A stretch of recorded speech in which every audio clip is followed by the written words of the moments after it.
ഇവിടെ സോൾജിയേഴ്സിന് ട്രെയിനിങ് കൊടുക്കുകയായിരുന്ന ഒരു കമാൻഡർ അവിടെയുള്ള ലേഡി സോൾജിയേഴ്സ് അവരുടെ പേഴ്സണൽ കാര്യങ്ങളിൽ ഇമ്പോർട്ടന്റ് കൊടുക്കുന്നുണ്ടെന്ന് മനസ്സിലാക്കി അവരുടെ ബാഗുകൾ പരിശോധിക്കുന്നു. അവിടെ നിന്ന് ഹൈ ഹീൽസും പാവകളും ഡ്രസ്സും കിട്ടിയ അദ്ദേഹം അതൊക്കെ മിലിറ്ററി ക്യാമ്പിൽ ഉപയോഗിക്കേണ്ട വസ്തുക്കളല്ലാത്തത് കൊണ്ട് കത്തിച്ചു കളയുന്നു.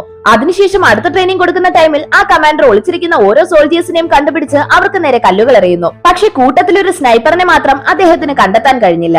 നോക്കുമ്പോൾ അദ്ദേഹം നിൽക്കുന്നതിന് തൊട്ടടുത്ത് നിന്ന് അവൾ ചാടി എണീക്കുന്നു. ആ ട്രെയിനിങ്ങിൽ കമാൻഡറിന്റെ കണ്ണിൽപ്പെടാതെ അവൾ ജയിക്കുന്നു. ഷൂട്ടിംഗ് ട്രെയിനിങ് നടക്കുന്ന സമയത്തും അവളുടെ ശ്രദ്ധ തെറ്റിക്കാൻ ആ കമാൻഡർ ടാർഗറ്റിന് മുന്നിൽ നിൽക്കുന്നു. പക്ഷെ അവൾ ലക്ഷ്യസ്ഥാനത്ത് തന്നെ ഷൂട്ട് ചെയ്യുന്നു. ആക്ച്വലി ഇവർ ഇവിടെ 6 മാസത്തെ ട്രെയിനിങ്ങിനായി വന്നതാണ്. പക്ഷെ യുദ്ധം തുടങ്ങിയത് കൊണ്ട് ട്രെയിനിങ് പോലും പൂർത്തിയാക്കാത്ത അവരെ യുദ്ധഭൂമിയിലേക്ക് അയക്കാൻ ഓർഡർ കിട്ടുന്നു. അവിടെ വന്നതിന് ശേഷമാണ് യുദ്ധം എത്രത്തോളം ഭീകരമാണെന്ന് അവൾ മനസ്സിലാക്കുന്നത്. തന്റെ ഒപ്പം യുദ്ധം ചെയ്യുന്നവരെല്ലാം അപകടം പറ്റി വീഴുന്നത് കണ്ടവൾ റൈഫിൾ എടുത്ത് ശത്രു രാജ്യത്തെ സോൾജിയേഴ്സിനെ ഷൂട്ട് ചെയ്യാൻ തുടങ്ങുന്നു. ആദ്യം അവൾ അവരുടെ ടാങ്കിനെ തകർക്കാൻ ശ്രമിക്കുന്നു. എയിം ചെയ്ത് ആ ടാങ്കിന്റെ ഗ്ലാസിൽ ഷൂട്ട് ചെയ്യുന്നു. അപ്പോൾ അവളുടെ തൊട്ടടുത്തൊരു ബോംബ് വീണ് അവൾ താഴെ വീഴുന്നു. എന്നാലും അവൾ വീണ്ടും എഴുന്നേറ്റ് ആ ടാങ്കിനകത്തുണ്ടായിരുന്നയാളെ ഷൂട്ട് ചെയ്ത് ആ ടാങ്ക് നശിപ്പിക്കുന്നു. മാത്രമല്ല കുറേയധികം സോൾജിയേഴ്സിനെയും കൊല്ലുന്നു.